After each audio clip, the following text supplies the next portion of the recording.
we're waiting on a few members to get here, but if anybody wants to sign up to speak to one of the measures that's on the agenda, we have a sign-up sheet up front.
Good morning, everybody. We're going to try to go ahead and get started, but we just had some bad news, and I'm going to let Alan Powell talk about that this morning. So we're going to have heavy hearts this morning. Chairman Powell, 22. Chairman. Ladies and gentlemen, we just learned that Chairman Richard Smith passed away in his sleep last night. So if y'all would just have him and his family in your prayers, and maybe just bow your head for just a couple of seconds and think about Richard. Thank y'all. Well, thank everybody for being here. We've got a somber mood this morning, but I'm going to ask Danny Mathis if he'll lead us in prayer and remember Richard and his family, please. Father, we come to you. We take life for granted so often that we forget that it's so fragile. It's such a shock this morning to hear about Chairman Smith. What a wonderful man, family man, Christian. Just a fellow that just tell you like it was. And I just thank you for that. It's just heavy hearts today. We just don't know what to say. But Father, life goes on. We just pray today that we will remember him and his family and keep them strong in this time. And that we will do the things here that we need to do to help Georgia be a better place. And just help us to always be obedient to you. And if we'll do that, things will work out. Again, we bless the family of Mr. Richard Smith. In Christ's name, amen. Thank you. Y'all remember that family. We've got several bills on the agenda today.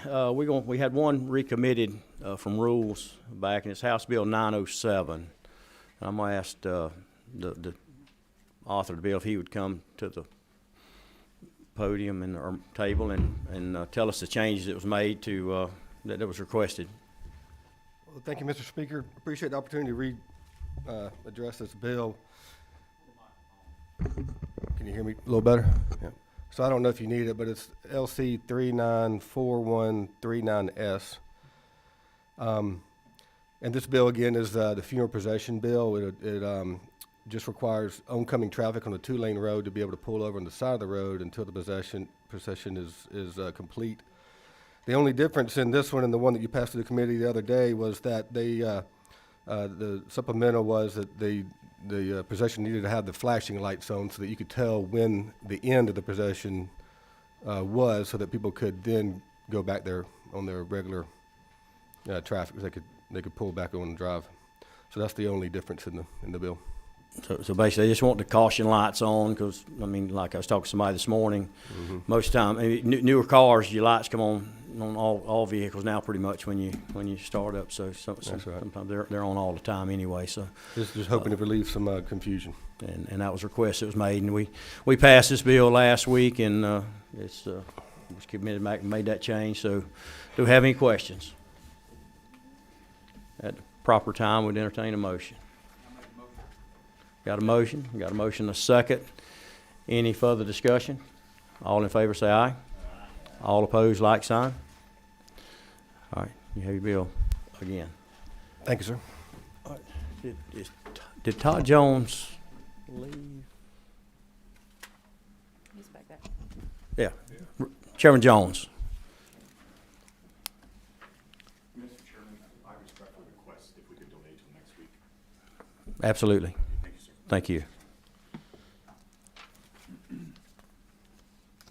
All right. Well, at this time, I'm going to ask Representative Mathis if he will chair while I present House Bill 959.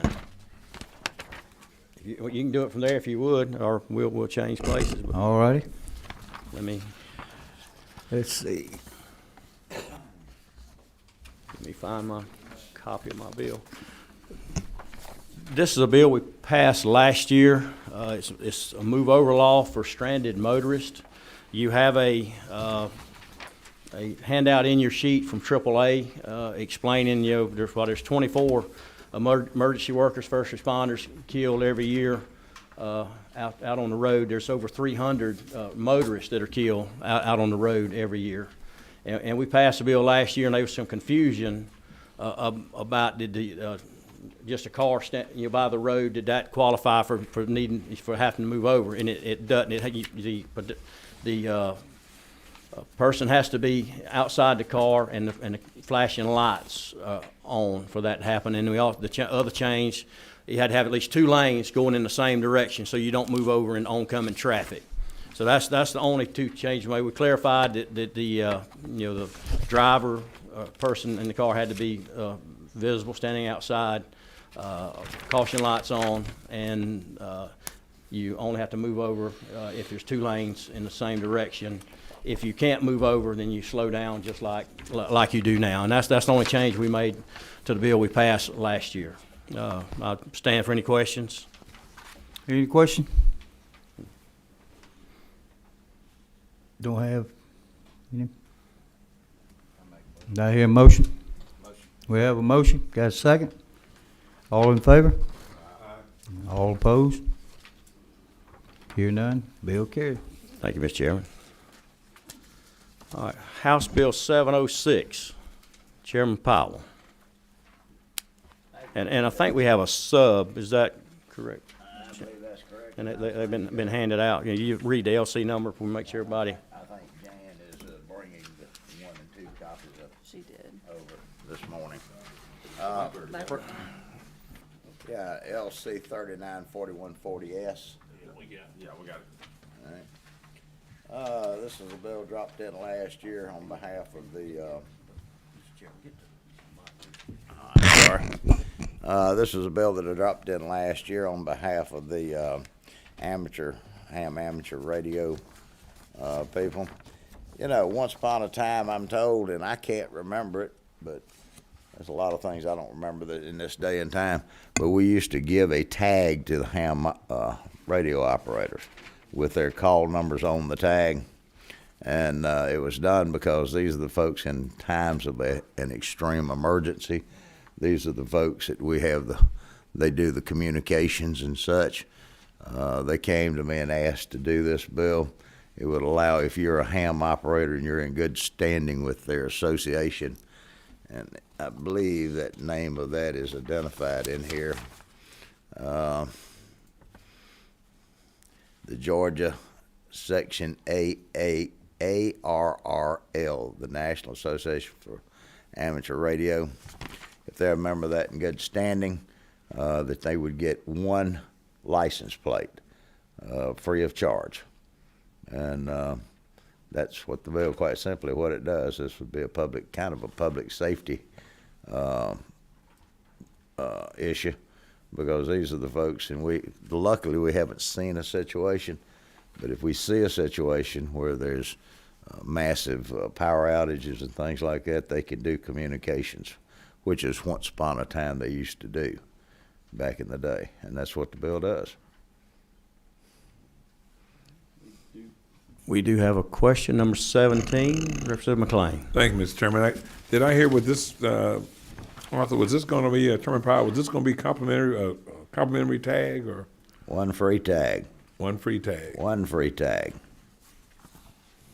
Thank you. And they provide a service during times of natural disaster, hurricanes, tornadoes. They would be the ones that would, as long as they're a member of that national association, that they would provide that service of communications. And I can't tell you how many emails I've gotten from this group. The other members probably have as well, about that they provide a service to us. So the posture we're in, Chairman, I would not just going to be hearing only today, but number 29. Yes, just a question. I know there are a lot of different tags out there. What about like tags for firefighters? I'd have to check, but I think most of your first responders and stuff already have Free. Complimentary tags. Okay. They're $40. But I'll verify that. Okay, thank you. All right, I think we had somebody signed up to speak to the, do we have anybody signed up to speak to this measure? Not this bill. All right, any further questions? All right, not seeing any, we will. Yeah. Yeah. We will move on to House Bill 886. Representative Holton.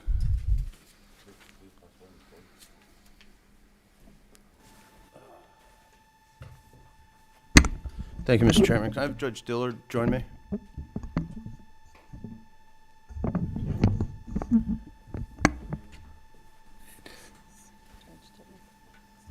Okay, is that just one?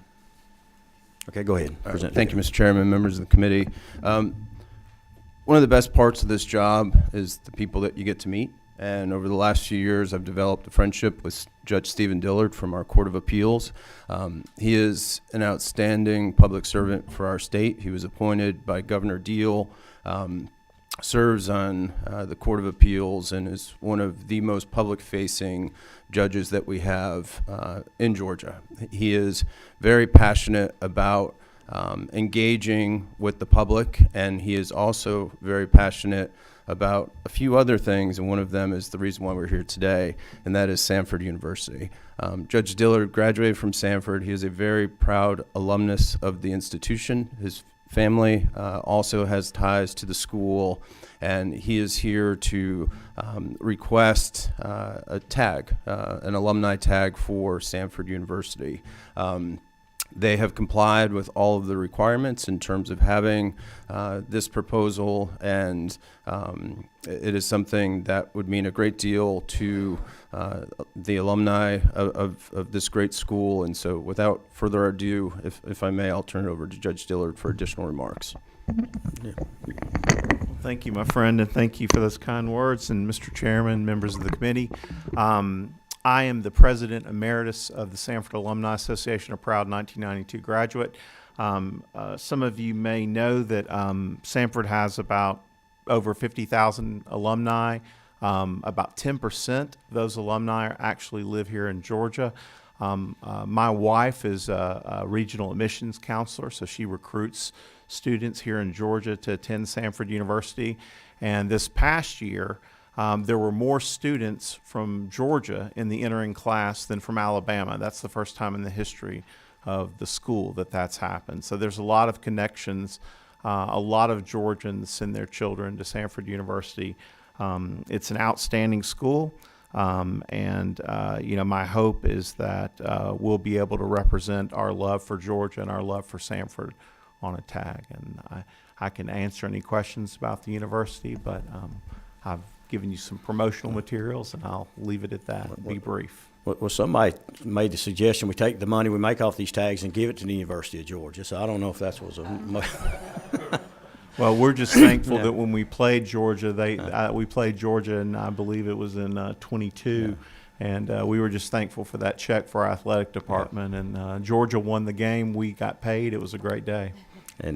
And to Scott's point, all the requirements have been met. We've got the letter from DOR that the 501c3, the 1,000 tags either pre-sold or a check written to cover the first 1,000 tags. So all the boxes have been checked that I require to move a bill. But we are going to do a hearing only today. We'll probably wind up combining these bills so we don't have 10 different bills going to the floor. We can put them on one and be more efficient with our time. But thank you for coming today. Do we have any questions for Scott or? And Mr. Chairman, I have one last thing, and thank you very much for that. The Department of Revenue did ask that if this moved, that we change the effective date to January 1st, just to give them enough time to get it all set up. Yeah, all the tag bills. Even, I meant to Chairman Powell, but we'll before we vote these out, we will have that January 1, 2025 effective date for any of the tag bills. So, thank you. All right, House Bill 933. Representative Montana, you'll present from your station. What number are you? We'll take 24, Mr. Chairman. Thank you very much. Let me grab this bill real quick.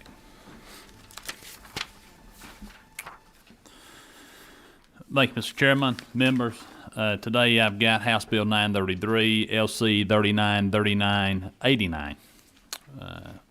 This is a new tag that's going to support the Foundation for Moral Law. It's got a pretty nice image to it. Special license plate supporting the advocacy and promotion of the interpretation of the United States Constitution. It's a tag bill, Mr. Chairman, not much to it, but I appreciate y'all's consideration. Okay, and I think we have a rendition that we want to put up on the thing. And I think other states already have this license plate. Is that? That's correct, Mr. Chairman. Yeah.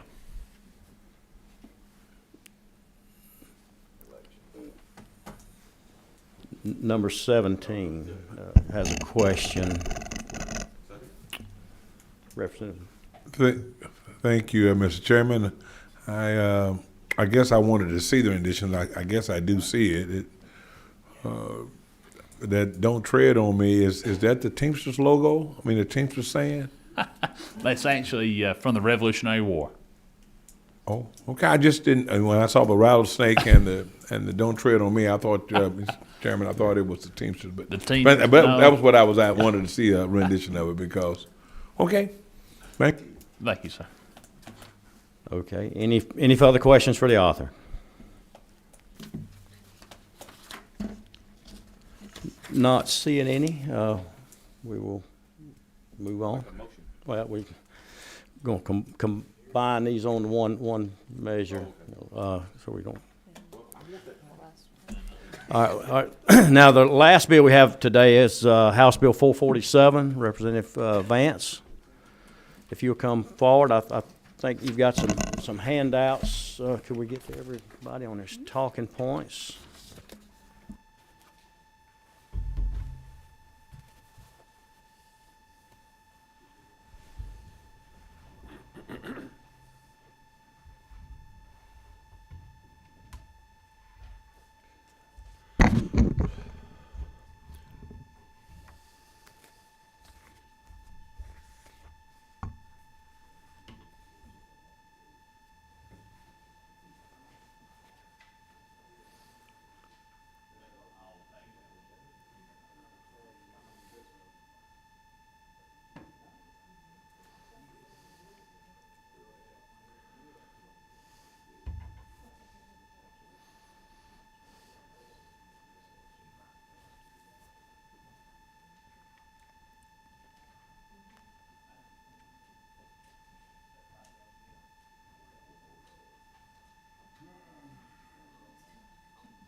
Okay, Representative Vance, the floor is yours. I think you've got several handouts people can read, so if you'll go through and explain your bill. I know we heard this last year, but there's been some changes made and clarification, so explain your bill.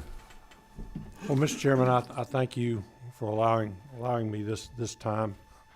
Honestly, the news on Chairman Smith kind of shook me up a little bit. He was a mentor to me and fellow BMW enthusiast, and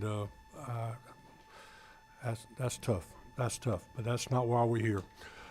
I'm working off of LC 394098S.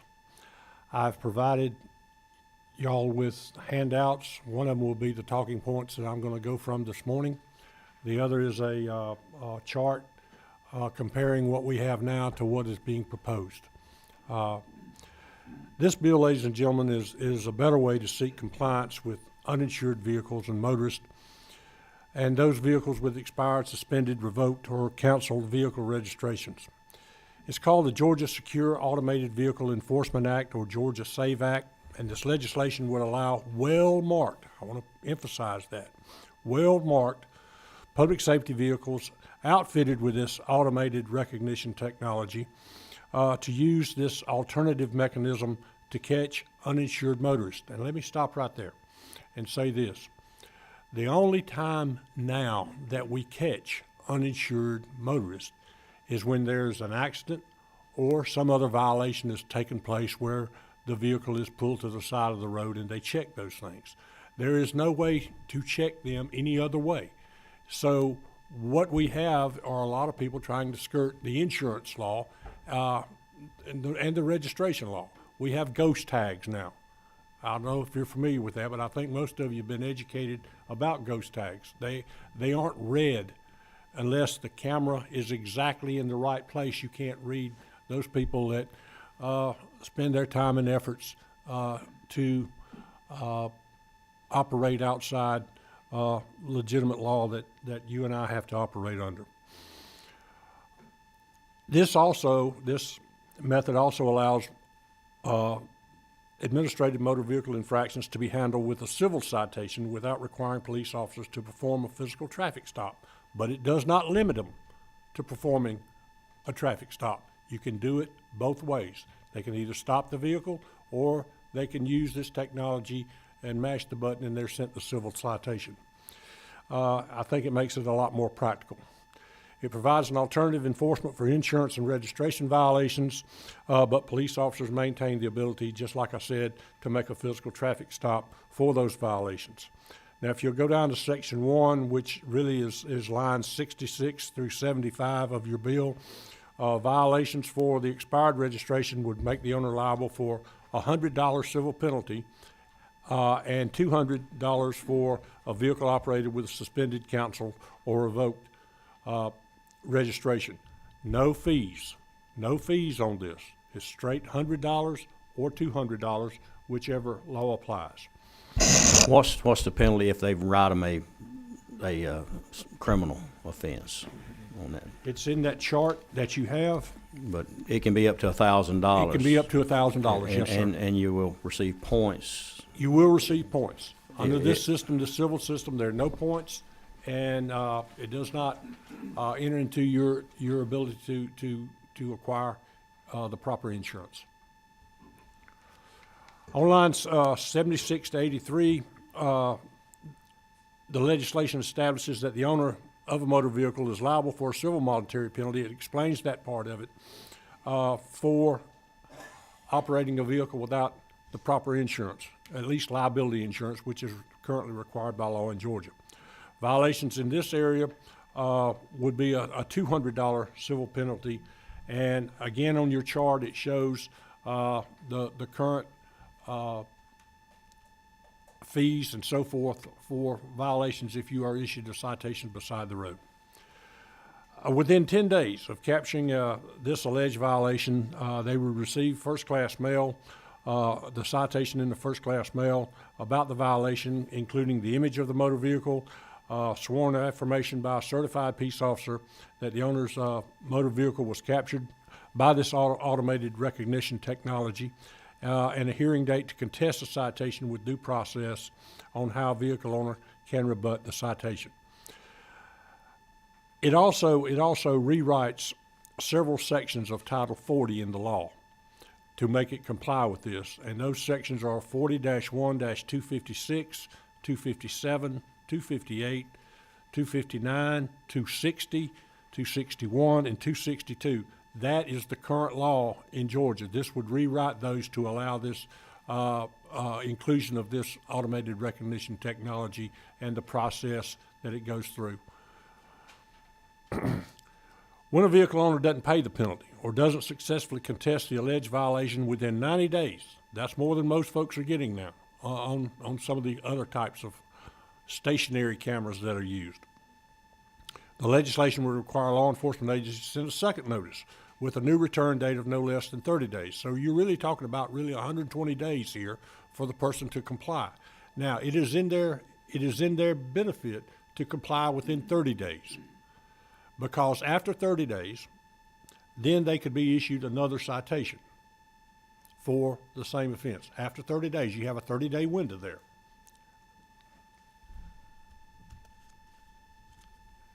Let me see what lines that's on. I see people looking.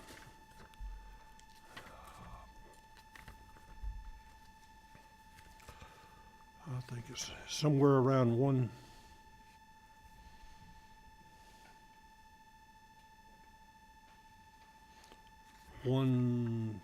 excuse me just one second.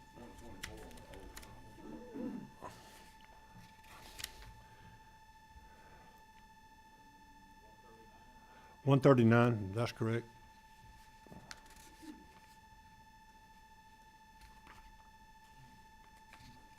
No, it's not. Yeah, it is. It's 139. It's in that section under 40-1-257A. And that runs from 130 to 155. And I won't belabor this because we're trying to move through, and this is a hearing. I'm trying to be on time. Questions have been asked as to having multiple citations. This legislation, if it's passed, would prevent a civil monetary penalty from being issued to the owner of a motor vehicle if the owner is arrested or issued a criminal citation in a physical stop. But it would it would prevent the court from enforcing a subsequent civil citation, for the same offense issued by another jurisdiction. I remember in a bill last year, one of the members of this committee saying, if I travel from North Georgia to South Georgia, I could get a citation in every district. Yes, you might get a citation, but it won't be valid because you'll have your first citation in the time period and you can show where you've taken care of it or appealed it. All right? So it would do away with those additional citations that you may or may not receive. Okay? This legislation provides jurisdiction to all courts which handle violations of traffic laws and prohibits the imposition of fine add-ons. There are no fine add-ons. Let me repeat that. There are no fine add-ons with this bill, all right? It's just straight money for the citation. Images collected by the recognition system have to be destroyed within 60 calendar days of payment or successful rebutting of the allegation, or within 60 days if an image is captured but not associated with the issuance of a citation. Monies collected by the governing body or the agency would be required to be used for law enforcement. The Georgia Sheriff's Association has asked that rather than saying public safety initiatives, that it just be for law enforcement. I know as a former city councilman for 28 years, when you do things with public and call them public safety initiatives, that money could go to all kinds of different places. All kinds of different places. But this would be used for law enforcement only. That is a recommendation from the Sheriff's Association. Hopefully the committee will recommend this amendment, if y'all could. Recommend that amendment, that it only be used for law enforcement. If not in the bill now, that needs to be, that would be a. All right, it says to be used for law enforcement, but it also says and public safety initiatives in the bill. We respectfully, or I respectfully ask that you delete that language and just put a period after law enforcement. And that's on line 190.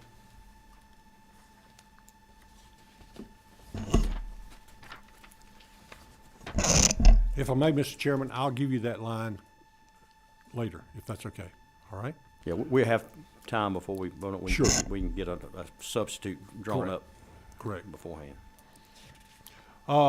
Section 2, because of this, we're currently having to rewrite some of the criminal laws on unregistered vehicles.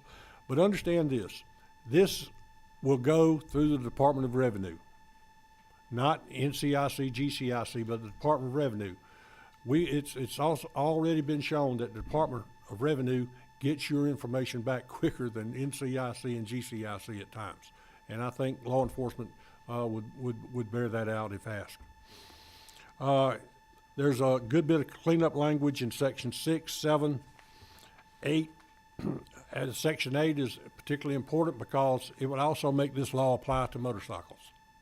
You could do the same thing with motorcycles as you do with motor vehicles. Section 9, 10, 11, 12, and 13 actually covered what we've covered already, and that allows those prosecutors in the various courts that cities and counties and states use to use this information when they are prosecuting those citations. It has an effective date of January 1, 2025, if passed, and moved forward if passed by the House and the Senate and becomes law. It started in January 1 of 2025.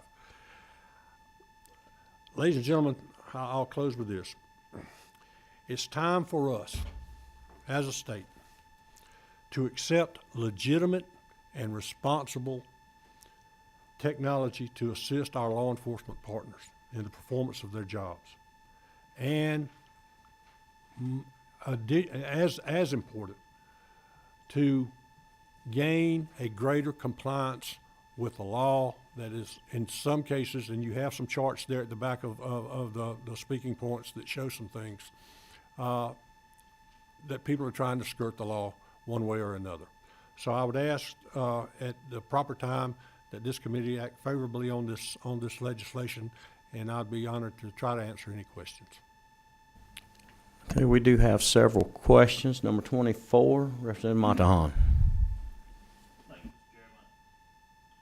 Thank you, Representative Lance, for bringing this bill. I do have a few questions about probably a portion of the bill that you may not be expecting me to talk about. And if we go to lines, let's start here at line 263, subsection D. Mr. Chairman, if I may have some time, I just want to work through this section.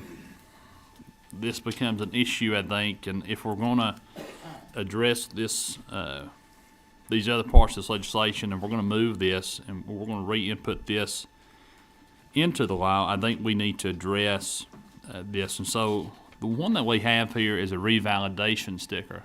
So let's go here. Let's see. 263 says no person shall operate. Well, thank you. No person shall operate any motor vehicle required to be registered in the state without a valid validation decal fixed upon the license plate.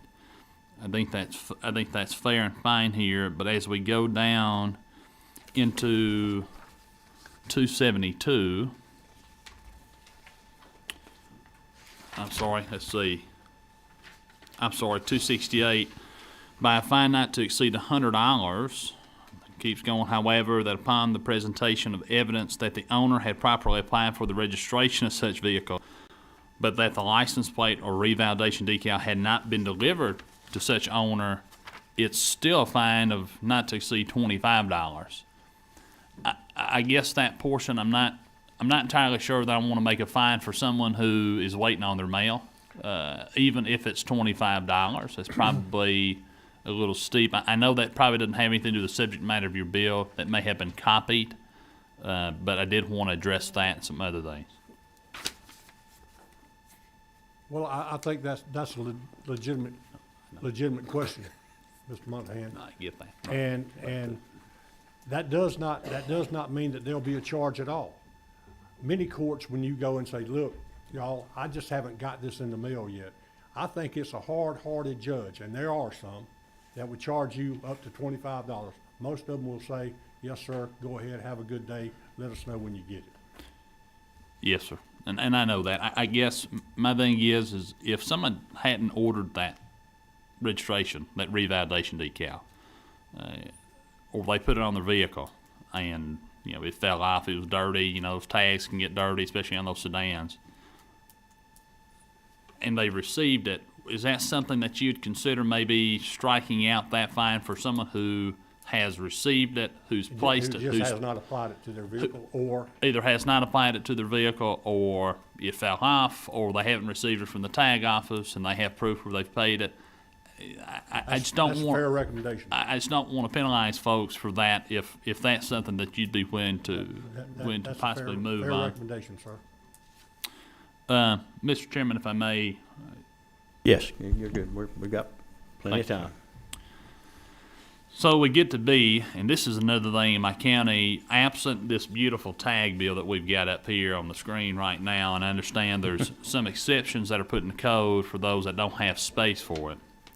But it says by a fine of $25 for the operation of a motor vehicle without a county decal. You know, in Paulding, we have In God We Trust. Yes, sir. I've got them on my vehicles. Yes, sir. I do too.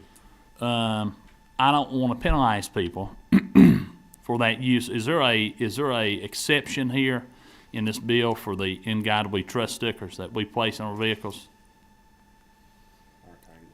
Or a tag that doesn't have a. I know there is one for a tag that doesn't have the. There is Doesn't an have exception. one. It doesn't have anything there. It's just blank. That's right. Right. And so I know, like for example, this tag it says "Don't tread on me," Right.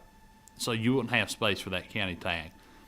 But if I put "In God We Trust" over top of my county decal, then they would be technically in violation of this code section. Would you be willing to waive that code section for those folks who choose to display "In God We Trust" on that tag? Absolutely. Absolutely. I think that kind of goes without saying. I think it's treated that way today, even though the law doesn't state right now that you can do those kinds of things. It's been done in Georgia. I have one on my car. There are millions of cars in the state of Georgia that have "In God We Trust" on them, and essentially might have "Don't tread on me" in the future. Yes, sir. I have no problem with that. Well, thank you, Representative. I know that wasn't your intention to penalize those folks, Correct. and that was the two questions I had that as I was looking over this bill that I had some concern with, and I appreciate your concern now as well. Mr. Chairman, if I may continue. Yeah, one more. We've got some other. Thank you, Mr. Chairman. I appreciate that. Let's get the other questions and we'll come back. Okay. Yeah. All right. Sure thing. Thank you. Representative Ridley. Thank you. I guess my first question, the lead where Representative Monahan was talking about, my extensive work that I've done on the school cameras.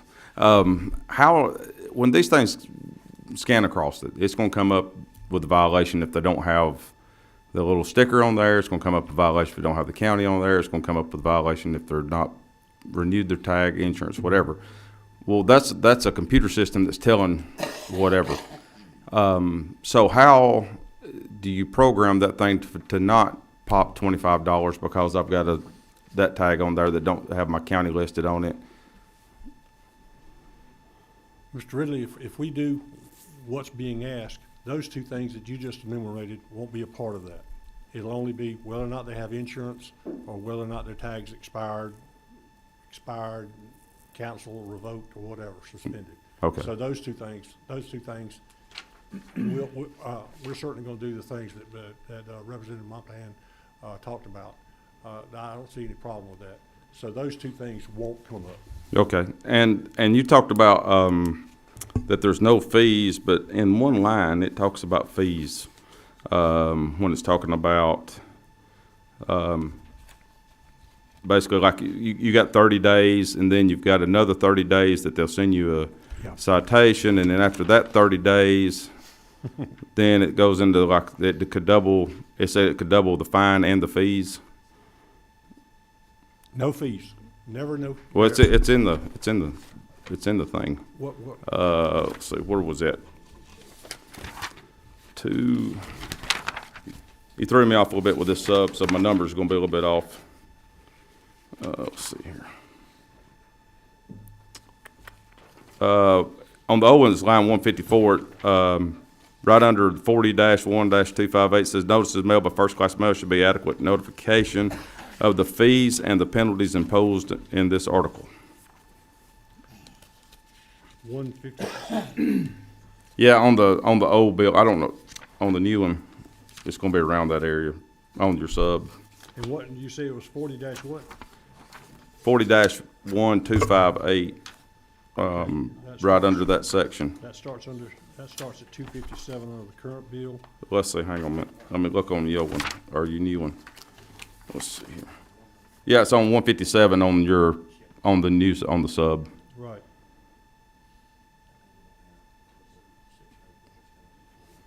Says, any court having jurisdiction shall be authorized. No, the line above that.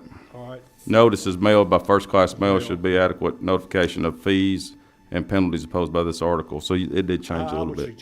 I would suggest that it's just, we need to take out the word fees and just put in the penalties. Take fees out, because fees are not involved with the civil citation. Okay, and then down, line, it's 165 on here, let's see. Line 168 on your sub says, additional penalties, fees, or surcharge to the fine. I'll take care of that. Okay. Let's see, I got all sorts of questions, but we can talk offline on some of this stuff. Let's see. And, we were talking about, if you do pull somebody over and they don't have insurance, are they allowed to get back in that vehicle right now? No, sir. It's towed, correct? Correct. So even with this, if once you pop somebody, they're able to drive basically for 90 days still uninsured, correct? Yes, sir, but they can start receiving additional citations after 30 days. After 30 days, if they haven't complied, that's currently in the law. So yes, they have a 30-day window, as opposed to that person and a lesser fine, as opposed to that person getting and cited and the car towed and you get the storage, plus it goes on your insurance and your points and stuff like that. A myriad of inconveniences it would save. What we're trying to do, Mr. Representative Ridley, is gain compliance. Gain compliance. That's what we're trying to do. And what this may do, if we get a greater compliance, it may stabilize some of the insurance rates that we have increasing, in Georgia every year, and for that kind of thing. It has been successful in other states. This is not brand new to the United States. It has been successful in other states, but we're in Georgia, and that's kind of what I want to deal with. Okay, and one last quick question. In other states where y'all have this, has it been implemented to add speed device to this to clock people for tickets? Mounted in cars? The exact same system? I don't know the answer to that, sir. Okay, thank you. All right. And maybe y'all can talk offline before we come back. We talked a lot already offline, but that's okay. We work on that. I think number 15, Representative Alexander. Thank you, Mr. Chairman. I know you mentioned other states. What other states have this technology, or is Georgia the first? I'm most familiar with Texas. Okay. With this technology that you're talking about. You said Texas? Yes, ma'am. Okay. The other question, who asked you to do this legislation? Is it law enforcement? What organization? Ma'am, a vendor asked me that created this legislation. It is a vendor bill, but this legislation is for any vendor working in a contract situation with a law enforcement agency to deploy this technology to create additional compliance with the law. So the short answer to your question is yes. This bill did initiate with a vendor and the inventor of the technology. Thank you. Number 24, Representative Montahan. And Bill, I think we've got somebody wants to speak to the bill after this. Okay, thank you, Mr. Chairman. And Representative Vance had a question, and that was, in our conversations, and I understand the vendor situation, but in our conversations, this technology was born out of a pandemic. That was my understanding. And this kind of technology that's being used, instead of having these officers, having to make a stop. Can you first tell me a little bit about that? About rather than having to make a stop, they could issue these citations rather than potentially being exposed to. You were telling me about that. I'd like some. Think how long it would detail. take for an officer take an officer off the street under normal process. And I won't say I've done thousands, but I've done a bunch in my 51 years of law enforcement. You stop a car for whatever reason. You find out that they don't have insurance, or just to use insurance. All right. Then you've got to call a tow truck. Tow truck's going to take 20, 30 minutes on a good day, okay, to get there. Then they're gonna load that vehicle. You've gotta stay there the whole time because then, you know, the vehicle is evidence and you gotta watch it, all right? Then that tow truck driver takes it to the impound lot. Then you have to inventory that car. You have to inventory that car. That takes another hour or better, okay? Then you have to go do the paperwork on this thing. That's another hour or so. So you think about it. We've already tied up an officer for, let's just say, 2.5 to 3 hours. When this technology could be done and the officer goes on and answers calls, he's back in service automatically, back in service, going to answer calls and trying to help people out. Well, Representative, that is the reason that you're carrying this piece of legislation. Absolutely. And matching the technology that is available is, you know, probably what sparked your interest in carrying this piece of legislation. Yes, sir. That way you can help alleviate some of these law enforcement agencies. Isn't that correct? That's correct. I have just another question, Mr. Chairman, if I may. Yeah, real quick, I said, Okay. We do have, somebody wants to speak to the bill, and we got one other question after you, Will. Okay.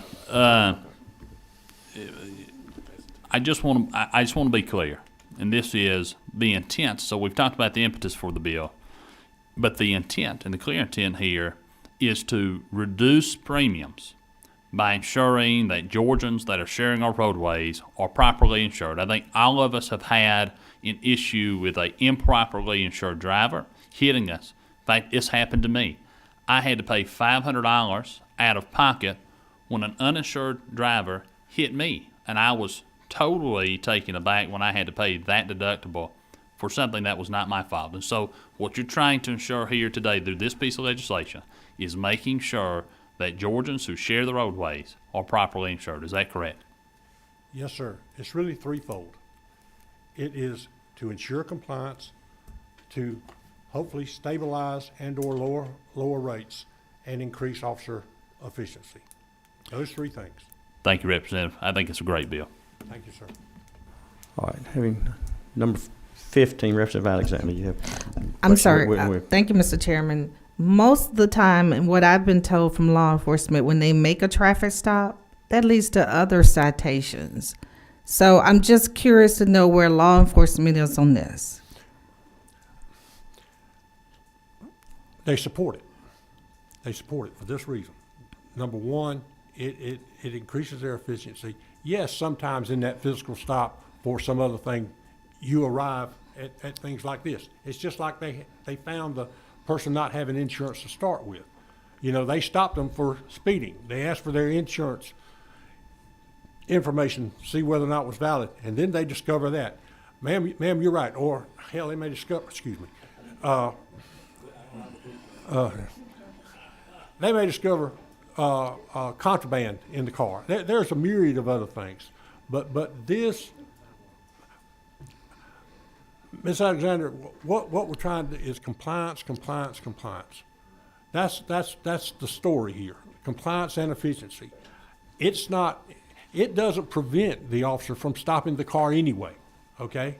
That officer has that option. He's got two options: physically stop the vehicle or mash the button and do the automated citation, okay? Those things. So you're right in what you say, but it does not prevent them from stopping that vehicle and checking for all those other things, but it does allow them, just like with the timeline I just gave Representative Montahan, the efficiency of doing things and moving forward. Thank you. Yes, ma'am. All right, and we do have one person signed up, Mr. Waller with GMA. If you would come up to the podium and tell us who you are and who you're with. Thank you. Good morning, everyone. Thank you, Chairman, committee members, for allowing me this opportunity to speak. As mentioned, I'm DJ Waller with Georgia Municipal Association, and we just want to briefly express our support for this bill. Gabriel Carter, ACCG. Thank you, Mr. Chairman and fellow committee members. Also, thumbs up on this bill. We might have a question for one or either both. Number 23, Representative Ridley. Y'all said y'all support this bill, correct?